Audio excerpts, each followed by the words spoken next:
राधे राधे दोस्तों। आज हम आपको सुनाएंगे तुलसी मैया का ब्याह। देव उठनी एकादशी का पर्व कार्तिक मास के शुक्ल पक्ष की एकादशी को मनाया जाता है। इसे देव उठनी 11 भी कहा जाता है और इसे विशेष रूप से तुलसी विवाह के लिए जाना जाता है।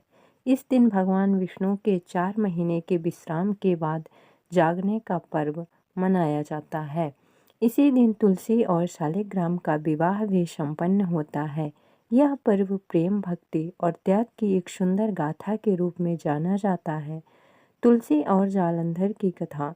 प्राचीन कथाओं के अनुसार तुलसी का वास्तविक नाम वृंदा था। वह एक महान और धर्मनिष्ठ महिला थी और उनका विवाह असुर राज जालंधर से हुआ था।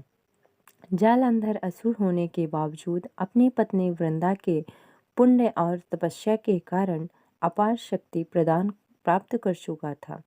उसकी शक्ति इतनी बढ़ गई कि वह देवताओं से भी युद्ध करने में सक्षम हो गया।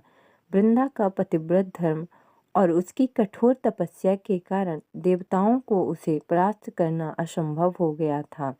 जालंधर ने अपनी शक्ति का दुरुपयोग करना शुरू कर दिया और त्रिलोक में आतंक फैलाना शुरू कर दिया। देवता भगवान विष्णु के पास गए और उनसे सहायता मांगी। भगवान विष्णु ने जालंधर को पराजित करने के लिए एक योजना बनाई। भगवान विष्णु द्वारा छल जालंधर की शक्ति का आधार उसकी पत्नी वृंदा का सतीत्व था। उसकी पतिव्रता शक्ति के कारण ही वह अजय हो गया था। भगवान विष्णु ने एक दिन जालंधर का रूप धारण कर वृंदा के पास गए। वृंदा ने भगवान विष्णु को जालंधर समझकर उनकी सेवा की और उनका स्वागत किया। जैसे ही उसने उनका स्वागत किया, उसका पतिव्रत धर्म टूट गया और इस प्रकार जालंधर की शक्ति कमजोर हो गई। इसका लाभ उठाकर देवताओं ने जालंधर का वध कर दिया। जब वृंदा को सच्चाई का पता चला कि भगवान विष्णु ने छल से उनके पति का वध किया है, तो वह अत्यंत दुखी हो गई। उन्होंने भगवान विष्णु को श्राप दिया कि वे पत्थर बन जाएं। भगवान विष्णु ने वृंदा के श्राप को सहर्ष स्वीकार किया और शालिग्राम के रूप में परिवर्तित हो गए। तुलसी के पौधे का जन्म श्राप देने के बाद वृंदा ने अपने देह को त्याग दिया और उनकी आत्मा ने तुलसी के पौधे का रूप ले लिया। तुलसी को अब भगवान विष्णु का प्रिय माना जाने लगा। ऐसा माना जाता है कि भगवान विष्णु ने वृंदा के पवित्र प्रेम और उनके सातित्व का सम्मान करने के लिए हर साल देव उठनी एकादशी के दिन तुलसी के पौधे के साथ विवाह करने का संकल्प लिया। तुलसी शालिग्राम विवाह का महत्व। तुलसी विवाह में तुलसी के पौधे को एक दुल्हन की तरह सजाया जाता है और शालिग्राम को दूल्हे के रूप में स्थापित किया जाता है। दोनों का विधिपूर्वक विवाह कराया जाता है। इस दिन को विशेष रूप से विवाह योग्य कन्याओं के लिए शुभ माना जाता है, क्योंकि इससे उनके लिए अच्छे और सदाचारी वर की प्राप्ति होती है। साथ ही तुलसी विवाह से समाज में वैवाहिक जीवन के प्रति आदर और प्रेम की भावना को भी बढ़ावा मिलता है। तुलसी विवाह का आयोजन हिंदू धर्म में एक महत्वपूर्ण सामाजिक और धार्मिक अनुष्ठान बन गया है।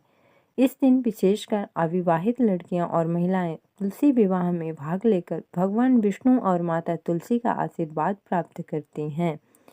विवाह की विधि। तुलसी विवाह की विधि में तुलसी के पौधे को एक सुंदर गमले में स्थापित किया जाता है और इसे एक दुल्हन की तरह सजाया जाता है। तुलसी के पौधे के साथ शालिग्राम भगवान की मूर्ति रखी जाती है।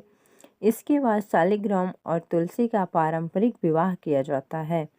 यह विवाह बिल्कुल सामान्य विवाह की तरह होता है, जिसमें मंडप, वरमाला और फेरे जैसी सभी रस्में निभाई जाती हैं। पूजा के दौरान तुलसी के पौधे के पास दीप जलाकर मंत्रों का उच्चारण किया जाता है। विवाह के पश्चात तुलसी के पौधे और शालिग्राम का प्रसाद सभी को वितरित किया जाता है। आध्यात्मिक महत्व। तुलसी विवाह से एक महत्वपूर्ण संदेश मिलता है कि सच्चे प्रेम, भक्ति और त्याग से भगवान को भी प्राप्त किया जा सकता है।